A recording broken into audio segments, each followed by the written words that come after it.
Alright, alright, alright. I think we're good. Cool, cool.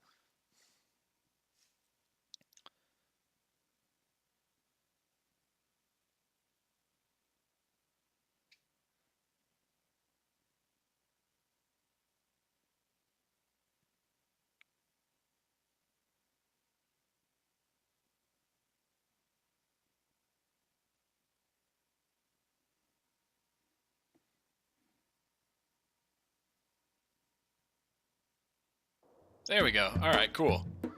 So, when we left off, we made it up to Detroit. We learned a few things about our friend Quinn, who is, apparently some kind of horrible monster. I get the feeling that that's going to be a theme throughout. We explored Detroit. We, already kind of figured out what we were doing there.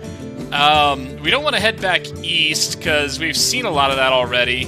So I'm just going to head to the one thing I can see way the heck out here.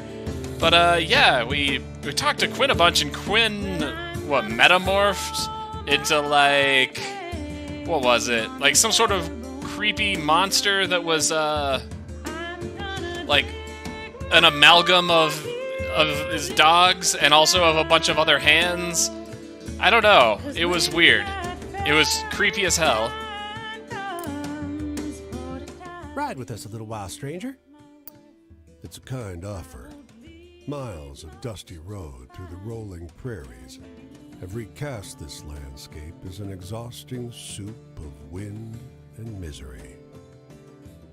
There are 4 of them on the wagon, a perfect nuclear family. Mother, father, son, daughter, and a small fuzzy terrier trailing behind.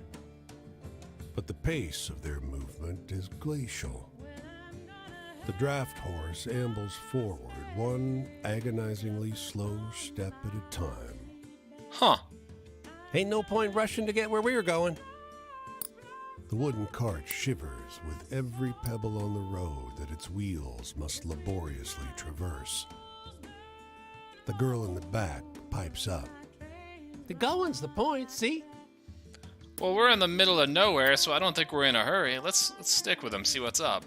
Time stretches wearily. Oh, and hey, Father folks who showed up. sometimes makes half-inch adjustments to the horse's trajectory, keeping him from ambling off the road.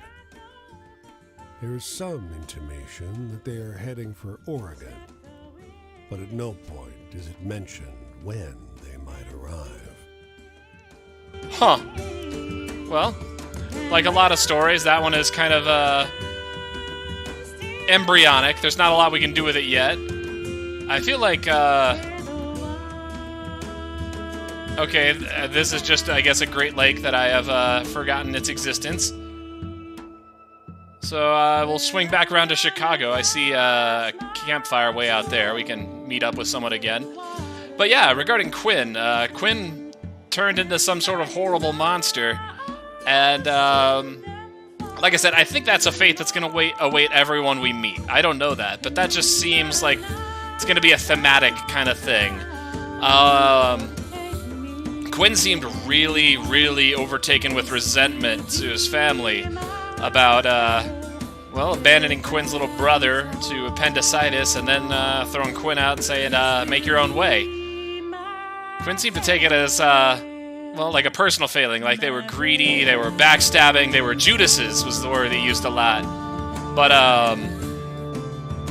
well, it seems like parents' hands were kind of tied. It's the Depression, they couldn't provide for anyone. Okay, so Chicago. We're good on our needs. We don't need to earn money. Let's explore, see what we can find. Okay, so that's Lake Michigan. See, like I said, I don't know the Midwest well. This is uncharted territory for me.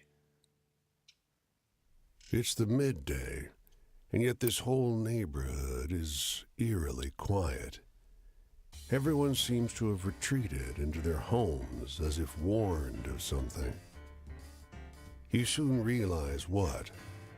The reciprocating sound of a Thompson gun, emptying its drum. Well, there's only one thing to do with that. We run for cover. You get behind a car, putting the engine block between you and the sound. But it's muffled, coming from inside a building. You're in no danger, you think. So you allow yourself a peek above the black hull of the car. And running down the cobblestone street, a man in fine, blood-spattered clothes. He has his hands out, mouth open, screaming something. But you don't catch what he says.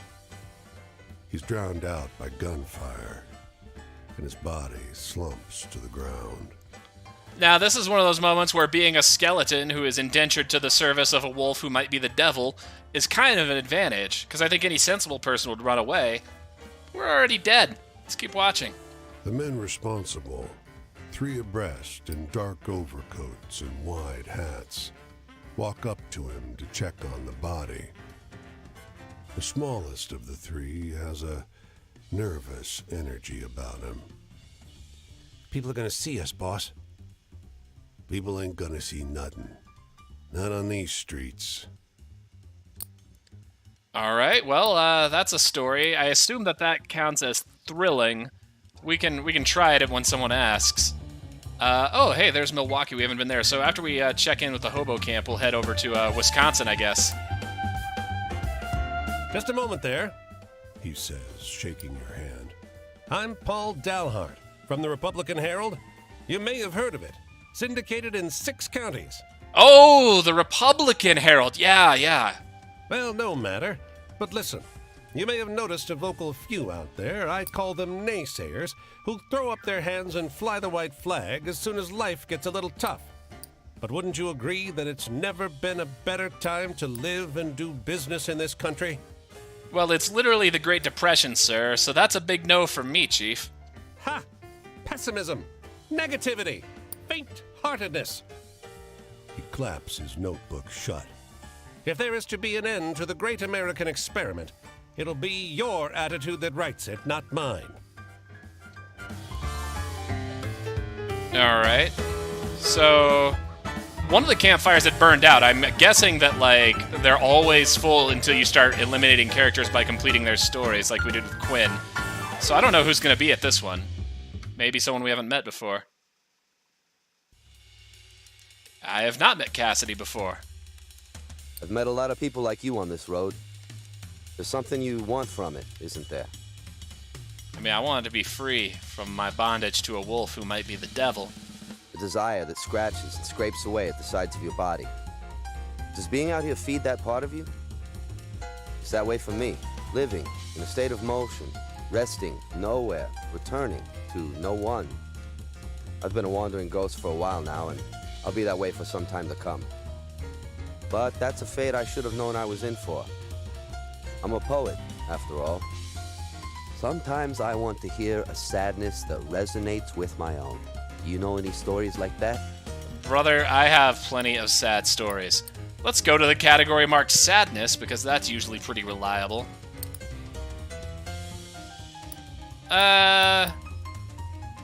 Although... Okay, the ghost of the woman executed in Paris. Ghost stories were usually scary. I never remember if this one was considered sad, though. Let's try it out.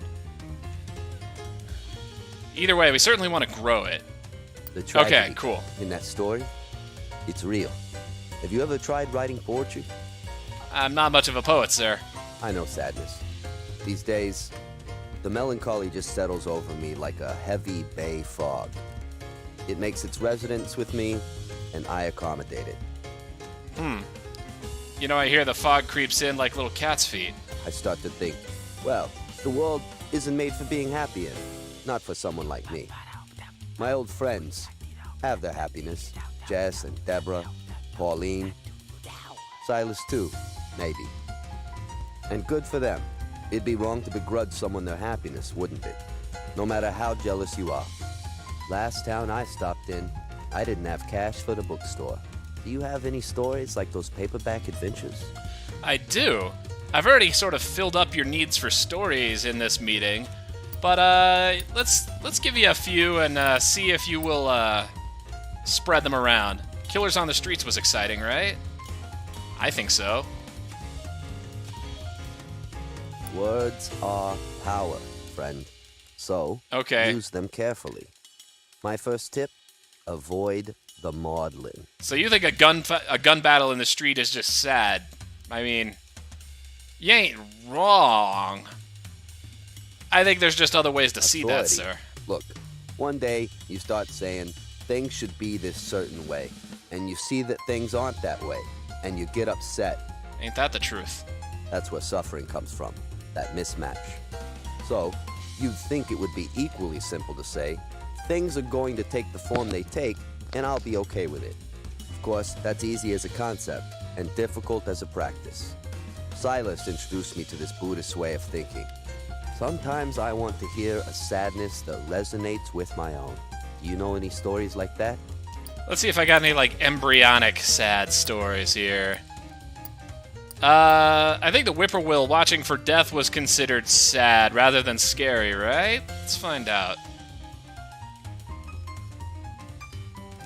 That All one right, yeah, that's was sad. like getting locked out in the cold with nothing but your sorrow. I liked it. Change. I've seen a lot of change. Everything. Everyone I thought I had is gone. Our friend Pauline, she had a big house and a husband who often wasn't around, so naturally, that's where we went for readings. We were wild, radiant, sweaty, alive. All kinds of people came and all of them were poets. All of them with such beautiful souls. Each with so many things to say and the true heart to share them. It's hard to believe that's all gone now. Alone, out here. I spend too much time inside my own head. Can you tell me a hopeful story to lighten my mood? Well, if we got a baby hopeful story, maybe.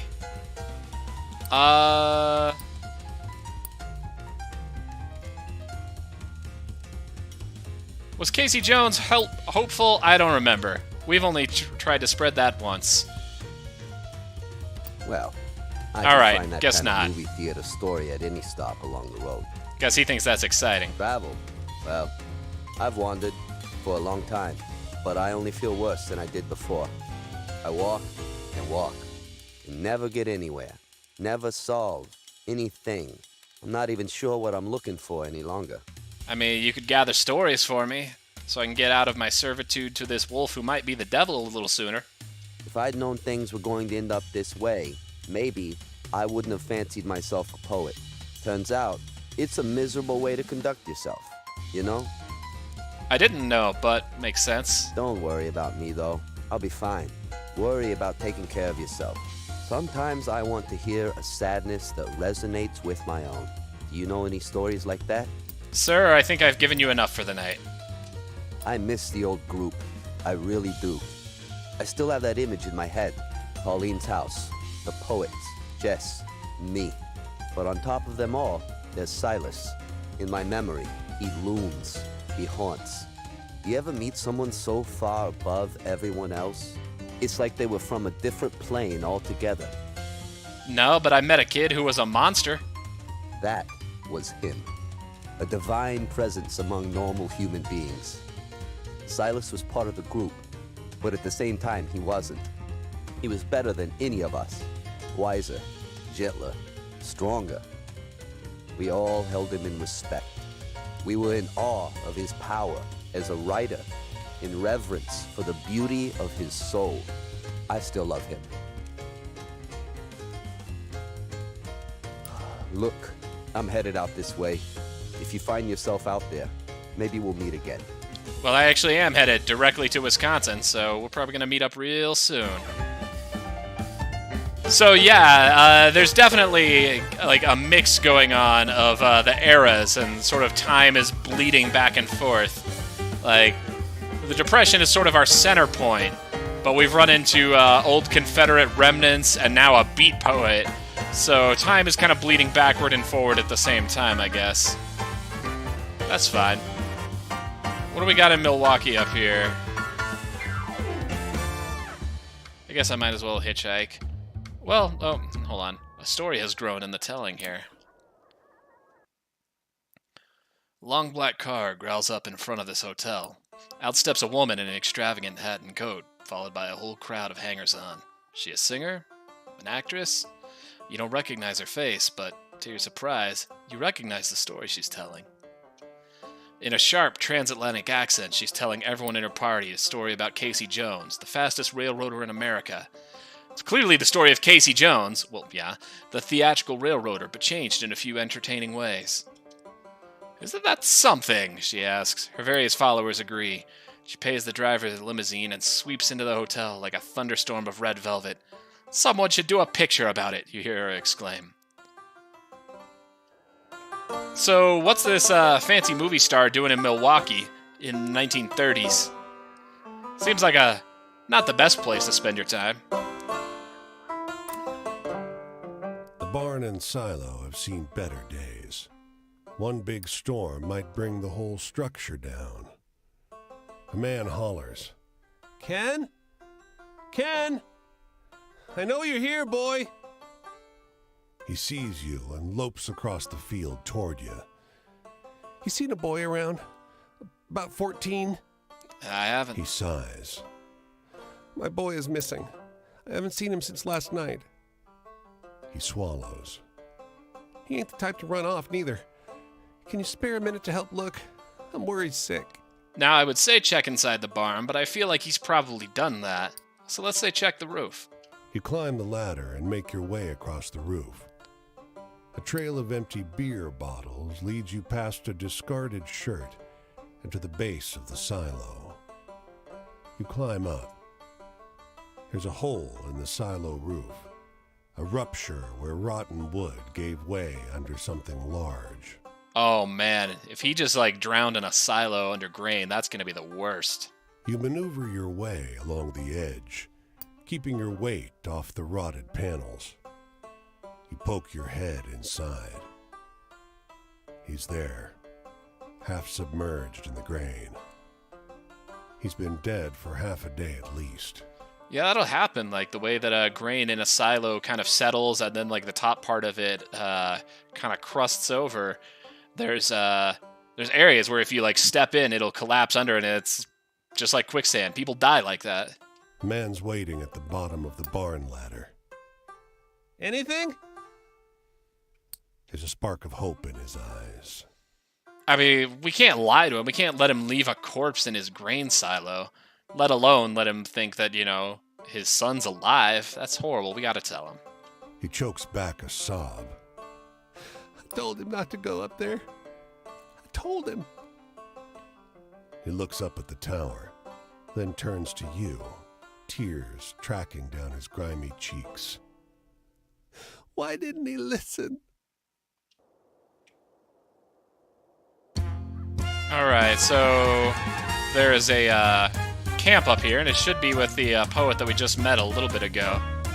So, yeah, we still got plenty of stories to share. In fact, our repertoire is growing enough that I feel like we can probably, pretty easily advance through most characters we meet. And we've still got a bunch of friends waiting down in the Deep South that we haven't been back to in a while. Hey, it's you again. Where are you headed now? I'm thinking about getting out to the coast again. I want to get to Frisco and gaze upon the Pacific Ocean like in days past. Contemplation of water is an ancient healing practice, The vastness of the sea makes the personal wounds we suffer seem small in comparison. That's the theory, anyway. Silas told me that once. Sometimes I want to hear a sadness that resonates with my own. Do you know any stories like that? I got other sad stories. Let's see.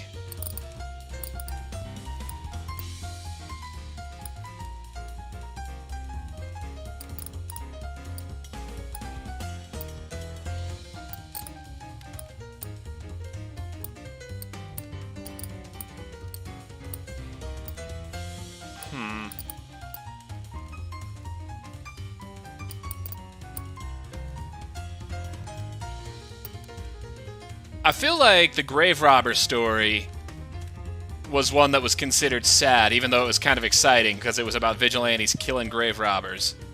But I think the game considered that sad, and I'd like that one to grow. That was pretty badass. The tragedy in that story? It's real. Have you ever tried writing poetry? I mean, I've been forced to in school. I was never good at it. Choices used to bother Silas. He used to worry a lot about doing the right thing. He had a strong sense of morality. I was different from him in that way. The right thing isn't the thing I naturally want to do. Frequently, I don't do it, and I have to deal with the consequences. But I don't see why I shouldn't keep pursuing that. I'm built around a bundle of desires, just like anyone else. There were times when I thought Silas could see things this way too. I need an optimistic story right now. Something to put a smile on my face. Can you think of any like that? Oh, yeah. Let's tell him the story of future New York, the workers' paradise. That's a good one. We do reach up like that, towards hope. A free mind ponders all subjects without fear. A free soul expresses its spirit without restraint. That story, for what it's worth, started with just, hey, there's an Italian guy fleeing Italy because the fascists arrested Antonio Gramsci and kept him in prison until he died. Not really a hopeful story, but change the context and tell it a bunch of times, it starts changing. Silas had that kind of freedom once, or I thought he did. It's like Janie said in Borderlands, you know, it's like, story doesn't really have to be true, it just has to be told. I've told that one a lot. Something changed in him, though, and he began to shrink away from that. He became introspective and morose. What happened? In darker moments, I wonder if Pauline turned him against me. No, that's just my imagination. It sounds like you're good to be away from San Francisco. You need to spend some time with yourself. Sometimes I want to hear a sadness that resonates with my own. Do you know any stories like that? More sad stories, alright. I mean, we got some.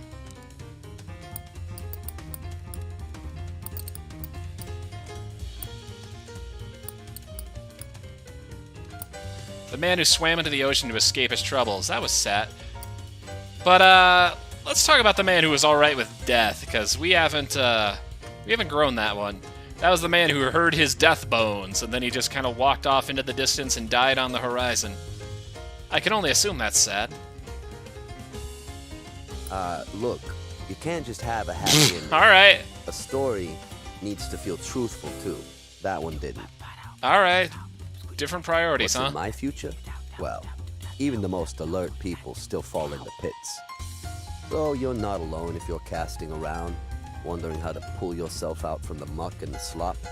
In my case, even when I did get up, my mud-covered eyes prevented me from seeing clearly. So I tumbled into the next ditch. I suppose I'll just keep doing that forever. Sometimes that's all you can do. Alone, out here.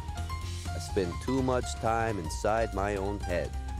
Can you tell me a hopeful story to lighten my mood? Yeah, I got another one of them. Where's the metal workers? There we go. The underground network of communist metal workers. The ones who told us about their Bible study and, what was it, James 5:1.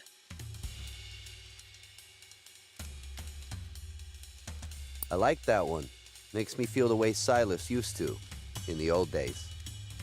Trust. Well, people confuse states of mind with times gone by.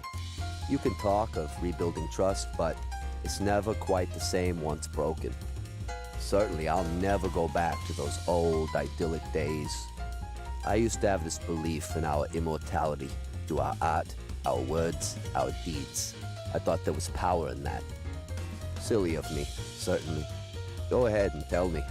I'm ridiculous. Sometimes I want to hear a sadness that resonates with my own. Do you know any stories like that?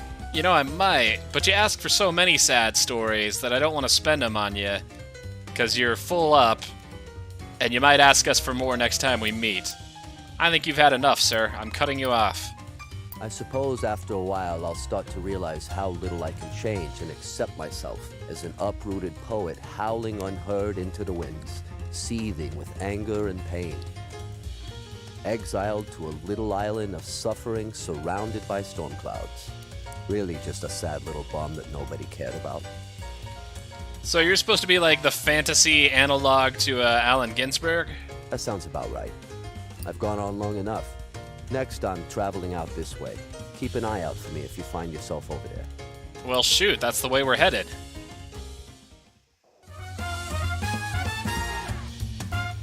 Okay, yeah, we're still headed north. Let's pick up whatever this is by this little lake.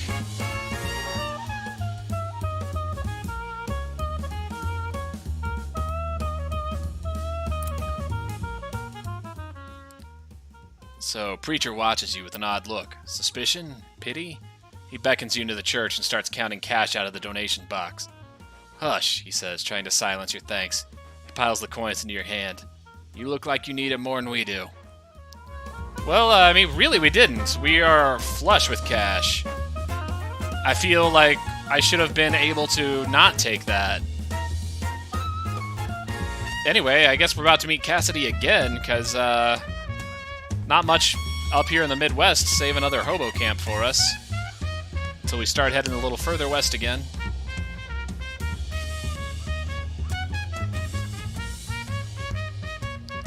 I like the leisurely pace of this. I mean, we could use the whistling minigame to get around, and maybe we'll still do it when we reach the west and things get really open. But I like having time to reflect on things a little bit.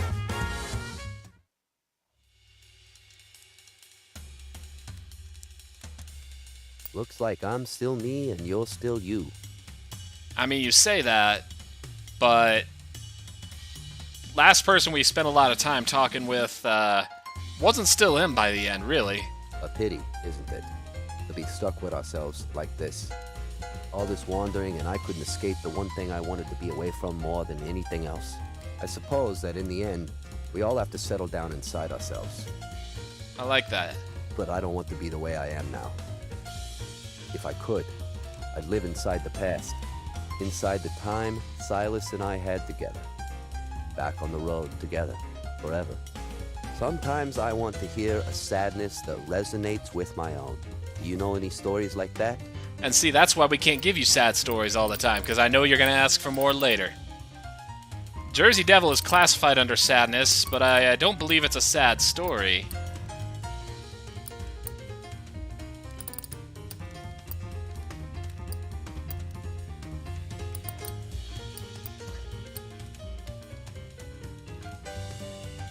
You know, though, we never figured out what the story of the mysterious woman with the letter delivery was all about. Let's throw that. It was sad in a way.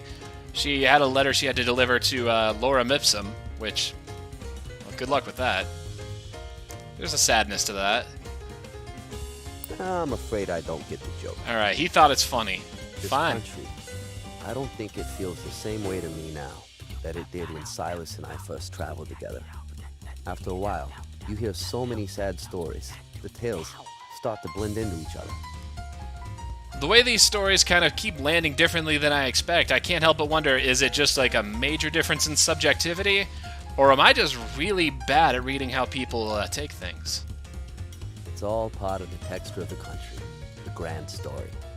But when you experience it all, one thing after another like that, their power wanes. People think it's sad, but unremarkable. But that's why a writer like Silas is so important. He can take stories and place them inside the sacred space they deserve. Sometimes I want to hear a sadness that resonates with my own. Do you know any stories like that? You know, when I think about it, the Jersey Devil story, I think might have actually been considered sad because of, like, the dead family or something. I don't think it was, like, straight up scary. Let's try that. I want to see it grow anyway. It's a wild story. Nope. All right. Reminded me of the kind of thing I used to write in school. Scary it is. Just to be Fine. shocking. That was some trip. I was certainly sad when it was over. It's an odd thing to have such a memorable and storied time, and then, in retrospect, you wonder if it really happened. All of that, just gone. You could have dreamt it all. You don't have to let that bring you down, though. It's enough for something to exist in the past, and for that to have been good. All right, give me a slow pitch one. It's melancholy as hell, sure. But what isn't in this life? I need an optimistic All right. story right now. I think we got some of those. Something to put a smile on my face. Can you think of any like that?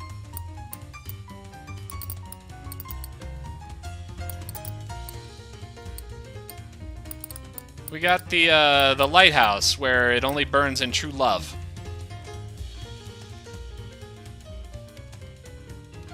I like that one. Makes me feel the way Silas used to in the old days. Yeah, I gathered that. My love. Did I overwhelm him? Was it too much for his delicate soul to be caught up in the storm of my love, my desire for him? I mean, I feel like you might be overselling yourself a little. To have him, own him, make him a part of myself. This seems not healthy. I dearly wish he felt the same way about me, but I'm not sure that he ever did. It may have been that he just enjoyed the flattery of my worship. And, you know, I was far from the only one who thought of him that way. Alone, out here, I spend too much time inside my own head. Can you tell me a hopeful story to lighten my mood? I got some more of those.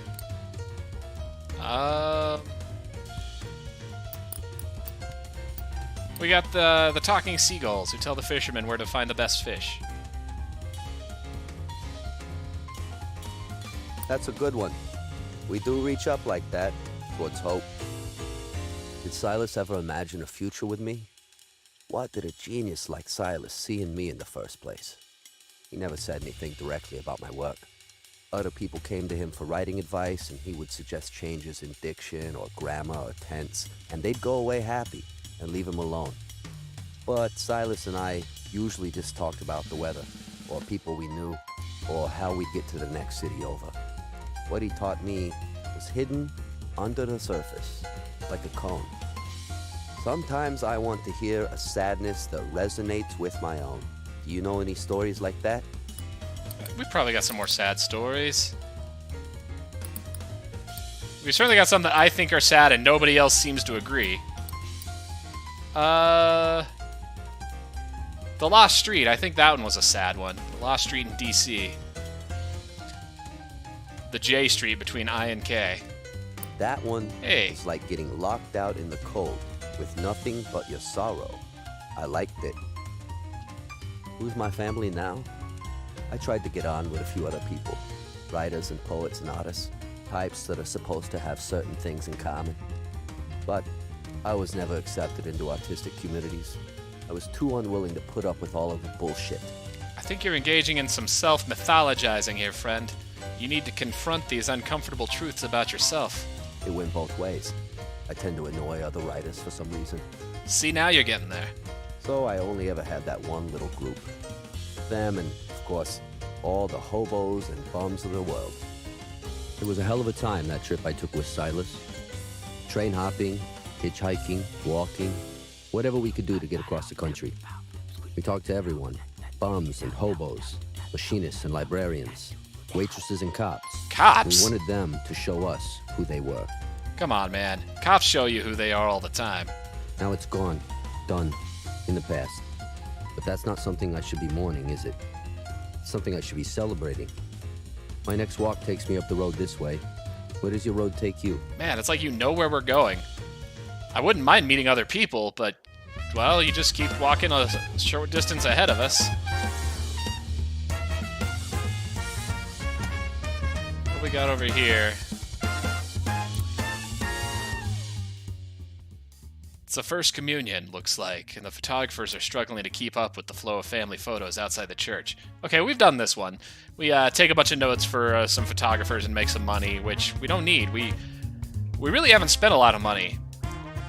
I don't know, I feel like the whole money to buy food and sleep thing and take train cars, maybe that ends up mattering more as we start heading further west, but we really haven't engaged with the system all that much.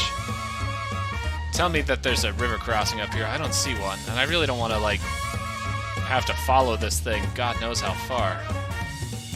Oof, well, looks like. Alright. Maybe now we'll start whistling to make the journey go a little faster.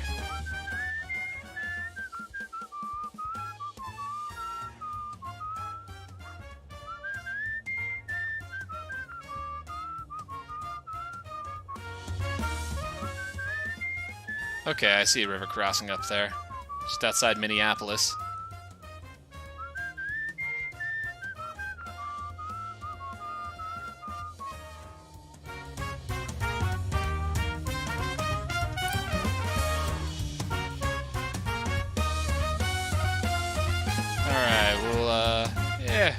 let's start here. Again, we're doing fine on resources. Let's explore. 3 delivery trucks sit on the waterfront. Their driver is securing the cargo. 12 cop cars form a protective half-ring around them. Their occupants seem to be gearing up for combat. You approach a pair of cops. The broad one pushes shells into a shotgun with a practiced motion and an undercurrent of excitement. His wiry partner indicates the trucks. We gotta get these through. Keep them secure. Secure from what? The broad cop grunts. You been living under a rock? Strikers, says the other. Socialist motherfuckers. The broad one adds. The wiry cop looks away. See, this is why you can't trust cops. The broad cop sneers. Doesn't matter.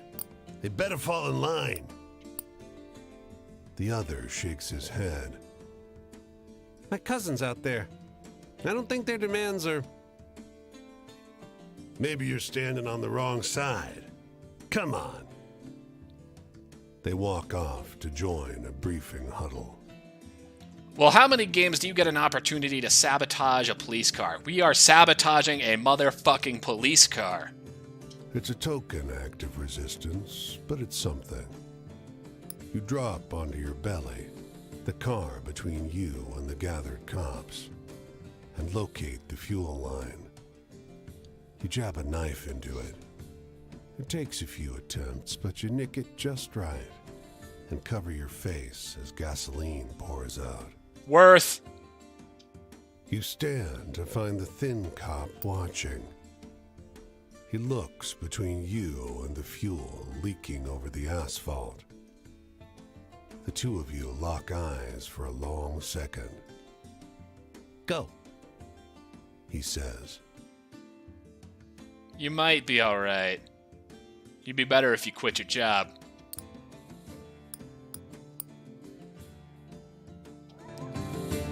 Alright, so we're gonna stop by this little house here, and then we're gonna head back north, because that's where the next camp is, which probably is The storm Cassidy again. swept in just before sundown, heralded by a purple sky and electricity in the air. You sought shelter alongside a grizzled farmer.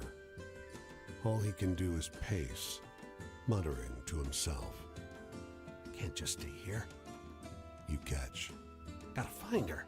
Finding who? In this storm? He looks up at you.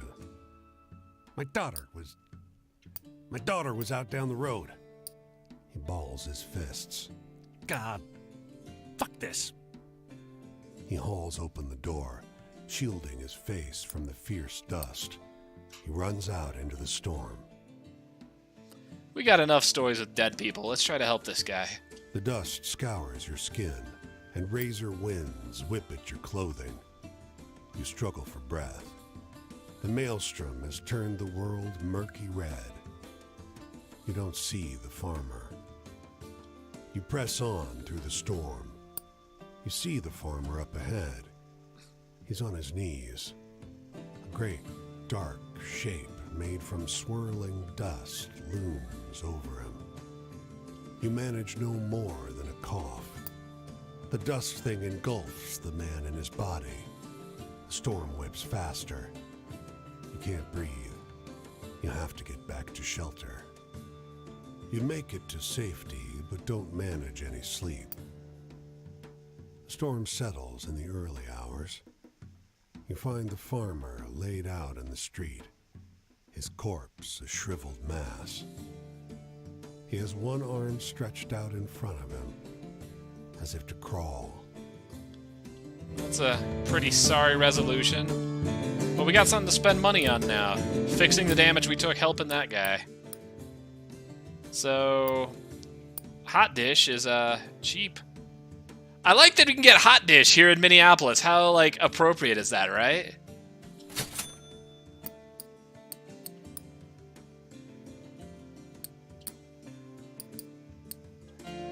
Alright, so we're headed up to that camp up to the north.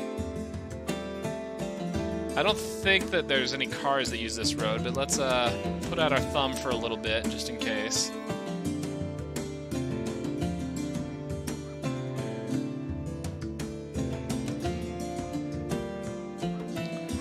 I assume that the food is, the food has to be, like, locally generated, because I remember when we were in New York, we had a choice between, like, pizza and a bagel, and up here in Minneapolis, we get hot dish. Hell yeah.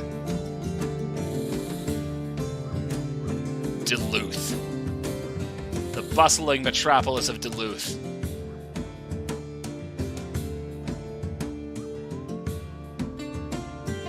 So yeah, we'll hit up this barn and then we'll head to the hobo camp. Where probably meeting Cassidy again. We're just gonna like power through his whole storyline, I guess. The plants grow and blossom as you watch. The man goes down the line, applying a few drops from a vial as he goes. As a liquid soaks in, each plant pushes up from the soil, unfolding and stretching for the sky. That is miraculous. We got a dust bowl going. World could use that. He turns to you. It's quite something, isn't it? Soy here strangles the crops. People are starving. But even when the plants survive, they don't grow fast enough to fill people's bellies. He smiles. My miracle formula will change that. Well, how's that work? He shakes his head. I'm not giving up my secrets that easily. The state will pay a lot of money for this. He shakes the vial. He tears off a leaf. Here, try some. It's just bitter at first. But as you swallow, the fibrous mass burns in your throat. You fight to hold it down, and your stomach knots tight when the plant matter hits it. You cough and hiccup. The man looks at you, curious. What do you think? Well, it's not every day you get to tell someone something tastes like unwashed death. That's what we're going with. He waves a hand. Well, yes, there are some kinks to work out, but people are starving. They can't be fussy. It won't be long before no one around here goes hungry again. Your stomach protests. You feel like you'll be hungry again very soon indeed. Would swing to the camp, but it looks like a story has grown in the telling, so let's grab that first. That might help with this campfire meeting. Tiny Motormouth is eagerly sharing the details of a strange tale with her brother as they loiter outside this store. Okay, so we've seen this, the kids sharing a story outside the store. About the native Robin Hood who takes back the precious artifacts stolen from his people.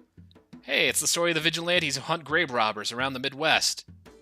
That's pretty great, especially considering that that story just started with us meeting a grave robber and telling him to fuck off.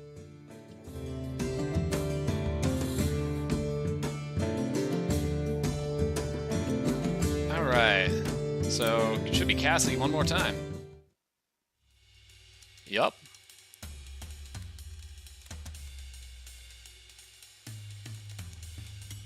Hey, the wild fucking transformations. I've been misguided the whole time I've been speaking with you. Yeah, no shit. You're this like crazy fucking swirling mass of contradictions and thunderstorms. I was in the library in Seattle and I found Ovid's Remedia Amoris, the cures for love. There's a part where he specifically advises against traveling alone to overcome a heartbreak, which is exactly what I've been doing for so long. Oh, that's no good. I laughed. A wild, bestial laugh. They came over and kicked me out. You never know what you'll come across when you read whatever you can. I need an optimistic story right now. Something to put a smile on my face. Can you think of any like that? Let's see. I mean, if it comes to it, we can start giving our real stories from the other people we've met. But, if we can grow real ones, or we can grow the other kind of stories first, that might be better.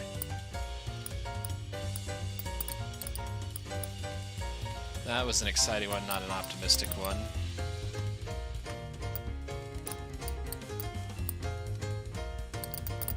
Is the newspaper reporter with strictly positive views optimistic? Probably not, but let's give it a try. I feel like that was more funny. I don't think I'm in the intended audience for that joke. Yeah. Silas made his choice. I hope he is happy. Maybe he and Pauline have something good going on. For a long time, I couldn't stop thinking about finding them in Frisco. I don't know why.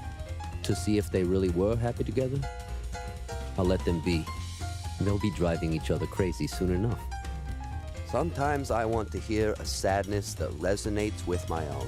Do you know any stories like that?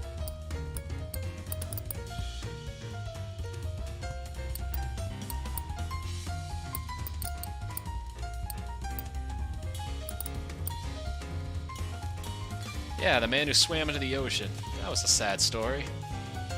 Surprised we haven't spent it on you yet. The tragedy in that story, it's real. Have you ever tried writing poetry? The future, I don't know what's to come after all this, but at the moment I can't bring myself to care. The whole time I wandered alone, I lived in the past and put all of my hopes in something yet to come. I need to let go of all of that. I've decided there's no such thing as the future. It's a healthier way to go about this business of living. Sometimes I want to hear a sadness that resonates with my own.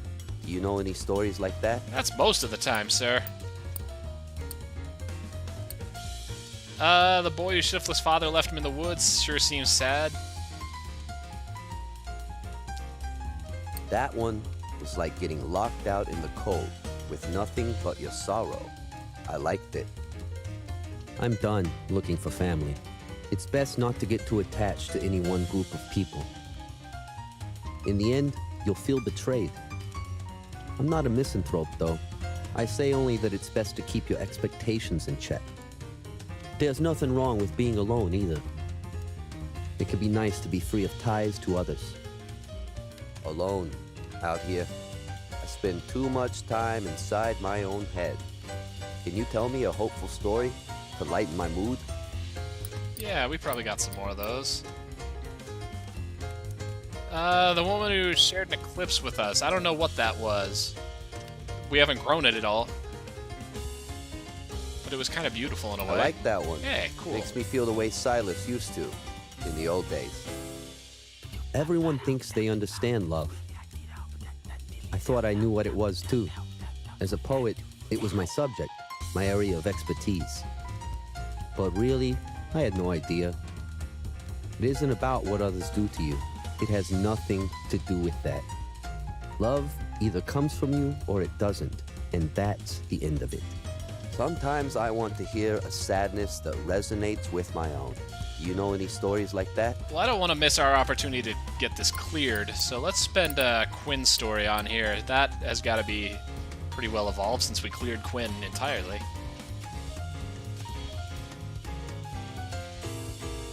That one was like getting locked out in the cold with nothing but your sorrow.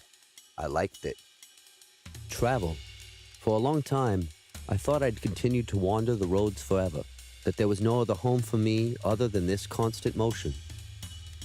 Now I think I want to settle down somewhere, maybe at least for a little while. I'm not sure I know exactly why. Maybe I need to tame myself, make use of the energy I've been throwing around everywhere. Or it could be I'm just tired of the way people look at me. It's time for me to go soon. We spent all night long talking. I like that. I feel like I have better things to say now, and sharing them makes me happier. If you find yourself heading out this way, look around for me. I'd like to sit and talk again. Alright, well, I was hoping we were going to get one more chance to tell a story and finish it, but he's still headed where we're going, roughly. So I guess we'll meet again.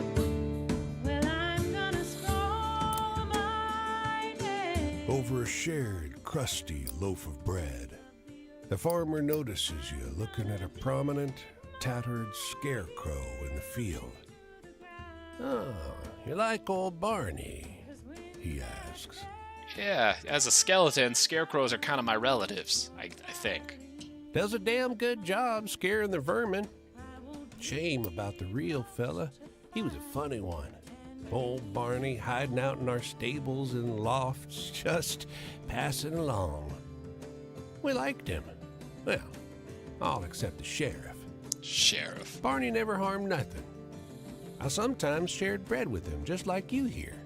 What happened to him? When he disappeared, leaving just the clothes we gave him, I figured I'd put him to use. Never got to know his proper name neither. Across the field, the wind in the corn whispers. Or is it the scarecrow? Huh. Alright. Well, we got a story that's grown here.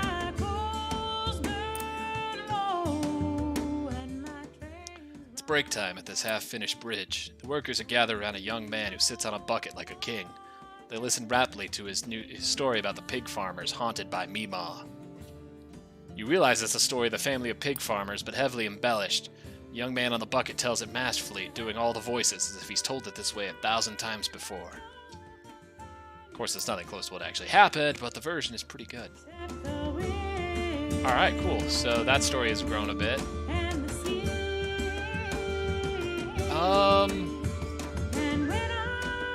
So that's Canada. I assume we can't go into Canada, but let's find out. Yep. That's our border. Despite our strong commitment to 54-40 or fight, well, the border is where we stop.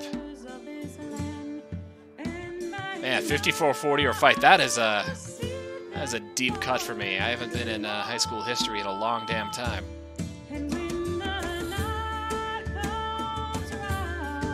Let's see. Well, there's a whole lot of empty space we gotta cross. Let's start whistling. I see a campfire off in the distance.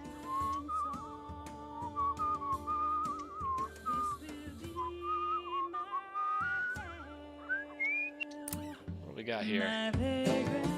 Hey, we got some money back. We're doing more communion documenting. Cool.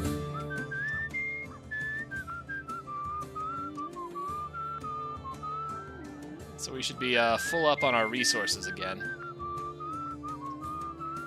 Hey, it's Fargo. Fargo. What we got here? Stacks of suitcases grind the parked Model A deeper into the dirt. An extended family inside defies the carrying capacity of the vehicle. The driver leans out the window. Want this?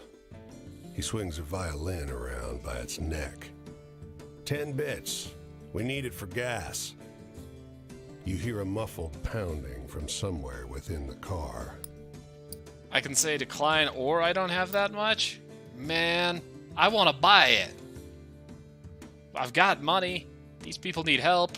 And I could be a skeleton with a violin. Muffled pounding from in the car. That's something. Well, let's just say we don't have that much, I guess. 6 bits, then. We need it for gas.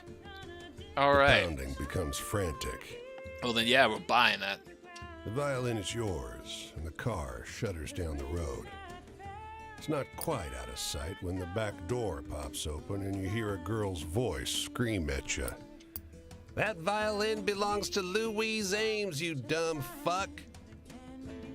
The door and the girl are wrestled back into place, and the car fades into the blur of the horizon. Well, I don't know who that is, but we're keeping a violin.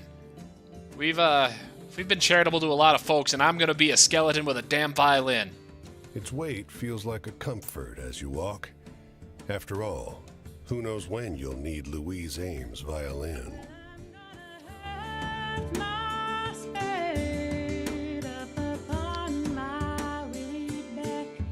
Yeah, let's pick up that story right out here that's grown a little bit before we head back to the hobo camp.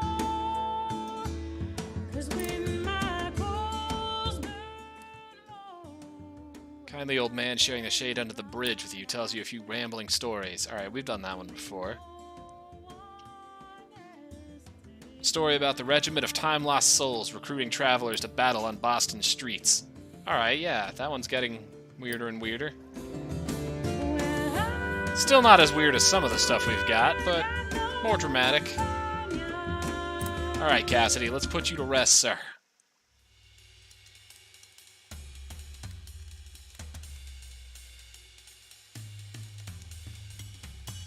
You again. I'm glad to see you. I've been thinking a new way recently, handling my memories differently, living differently beside them. Well, it's good to hear you're finally maybe doing this healthy. Maybe traveling alone to forget about Silas was exactly the best way to never forget him. Alone, out here. I spend too much time inside my own head. Can you tell me a hopeful story to lighten my mood? Maybe. Let's see what we got.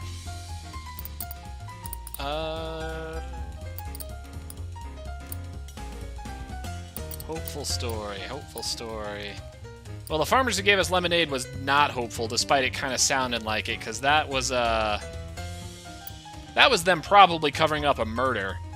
Dreams in the Cotton Field, I believe, was about a birth. That's something. And it's in our category, The World, Heaven, Desires Fulfilled, Wishes Come True. That seems like that's worth a shot. I also want that story to grow. We haven't circulated it at all. I like that one. Hey, we did Makes it. me feel the way Silas used to in the old days. Poetry is my heaven. A poem is a fixed set of words, but it doesn't end there. It's an organism, too, electrically alive, just like you and me. How did I forget the magic of that work? The way words can be assembled into a perfect expression of feeling, essence. Pen on paper, ink and shapes. The record of a human soul. Sometimes I want to hear a sadness that resonates with my own. You know any stories like that? Man, you're gonna run me out of them. Let's see, more sad stories. I mean, we can use any of these character stories, but let's see.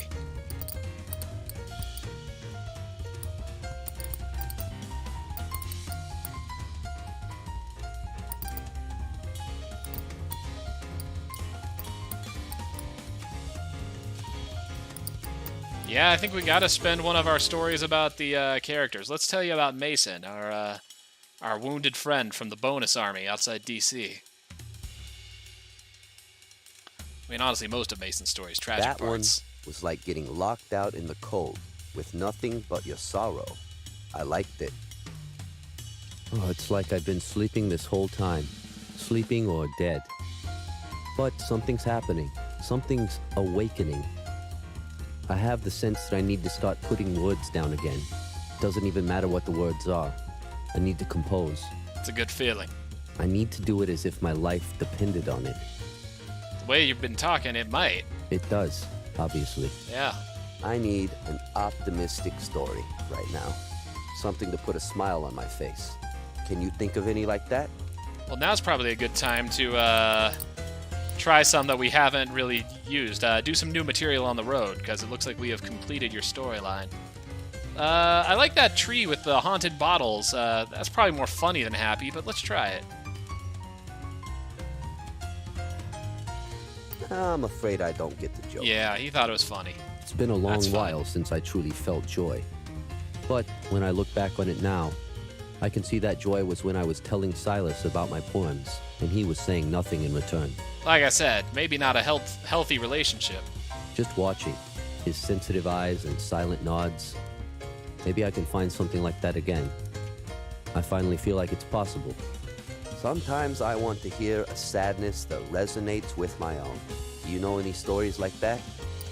Oof. All right. The seance. Nobody showed up to the seance. That was sad in its way, but it's probably considered scary. Let's find out. Bare minimum, we need to circulate it.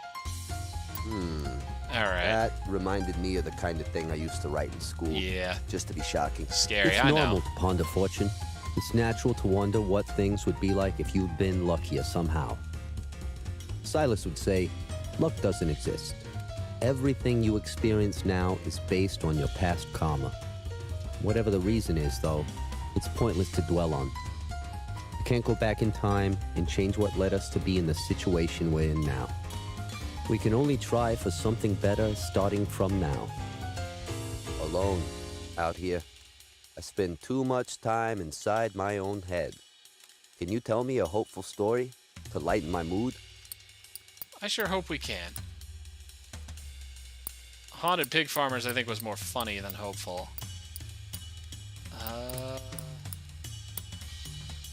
Those were exciting stories. That was a funny one. Those were exciting. That was funny. That was scary.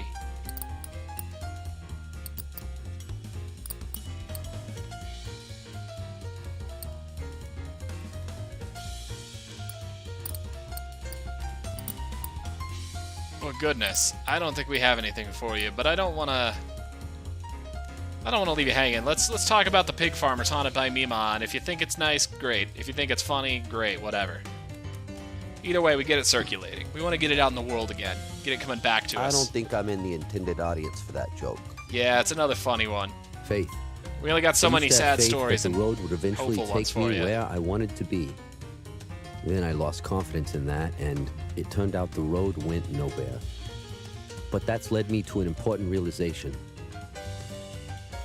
Now I say, yes, that's exactly it. The road goes nowhere. It's an enlightenment I know Silas would be proud of.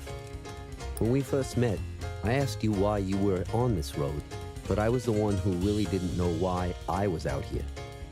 Now I'm off again, this time to find a place to stay a little while. I think that'll be good for you. Not sure where that'll be just yet. I only know I want some place where I can see the water and watch trains go by. Even at rest, I still need to be near things in motion. They say the Dharma will end, like all things, and the time of its ending has already begun. So what is there for us in this world? Why should we stick it out here? I don't have a great answer to that, but I feel better than I did before. I loved Silas. I still love him. Love him like nobody else.